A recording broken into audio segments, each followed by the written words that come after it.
over. Another mistake by MURIC. 2 points lost, vital points that we could have possibly gone on to win against Sheffield United next Saturday and gaining precious 6 points.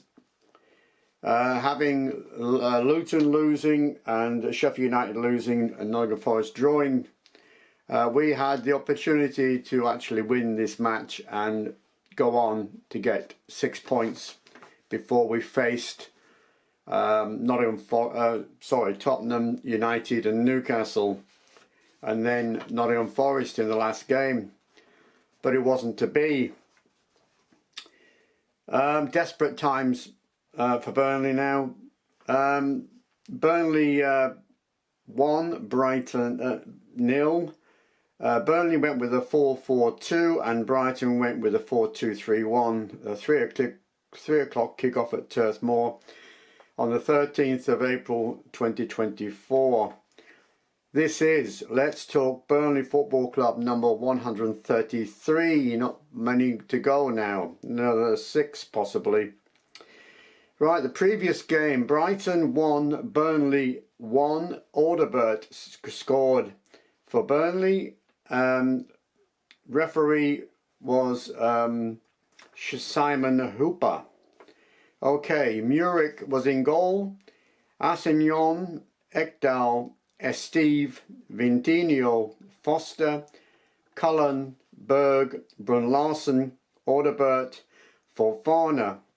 And your substitutes were Trafford, Taylor, Goodmanson, Brownhill, Rodriguez, Benson, Amdouni, Tresor and Mesengo.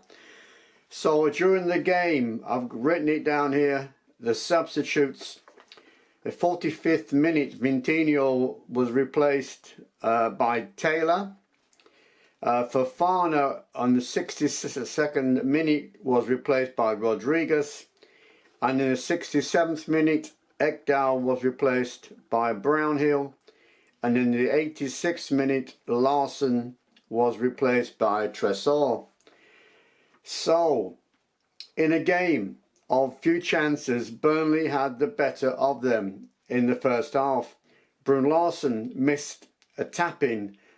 Fofana could not connect from a pass from Alderbert. That was 2 goals that we could have had in the first half. Also, Burnley were denied a penalty after a clumsy foul on Alderbert.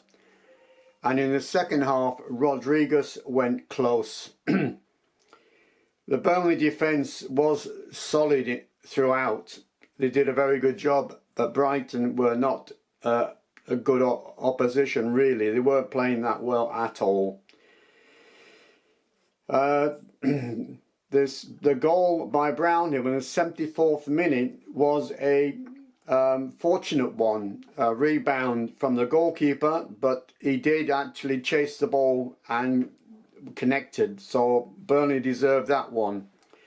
But then the own goal by MURIC, don't know what he was thinking. He probably took his eye off the ball. From a pass back in the 79th minute, it wasn't long after Burnley has scored. I mean, we were looking at a victory. Well, this was not what Burnley needed. So the full time was 1-1, very disappointing. So your full-time stats, Burnley had 44% of the possession. They had 11 shots, 3 on target, 4 corners and 18 fouls, a lot of fouls. And Brighton's stats were 56%, 20 shots, 8 on target, 5 corners and 8 fouls. So now the table is looking like this. Luton, 18th position, played 33, won 6, lost 20, drawn 7, 25 points. 19th position, Burnley, played 33, won 4, lost 22, drawn 8, points 20. So we're about 6 points from safety. So we got Sheffield United hopefully 3 points, and Nottingham Forest, the last game of the season. But Nottingham Forest could be deducted points, who knows?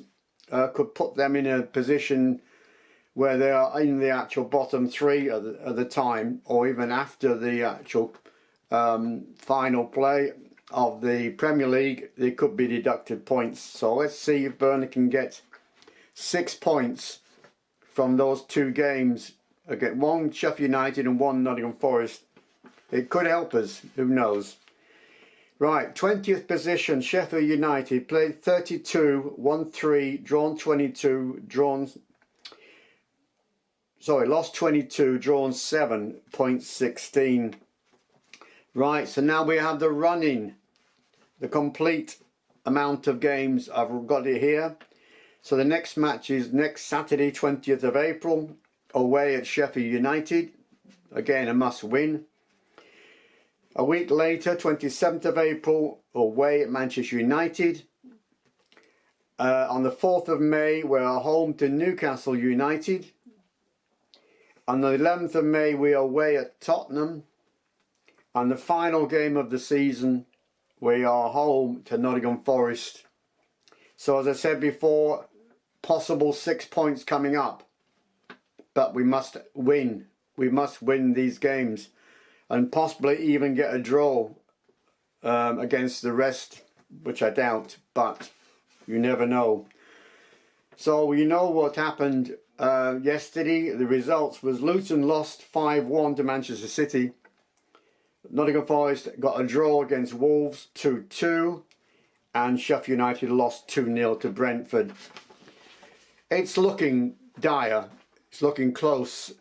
There is a possibility mathematically that Burnley could still get out of the bottom 3, all depending on the results from Luton and Nottingham Forest. I don't think Sheffield United are going to get any further up than the bottom of the league. Right, I'll see you probably next Saturday. The result after the Sheffield United game. Let's keep our fingers crossed that we actually beat Sheffield United. And then we get some kind of results from the 3 tough games, United, Newcastle, Tottenham. But let's hope and keep our fingers crossed that Nottingham Forest do get some deducted points, either before the end of the season or after the end of the season. But we must beat Nottingham Forest on the last game. Okay. Well, that's it for now. I'm going to keep my pecker up, keep positive. It's mathematically possible that we can still survive in the Premier League this season. All the very best, and up the Clarets. Come on, boys. Up the Clarets.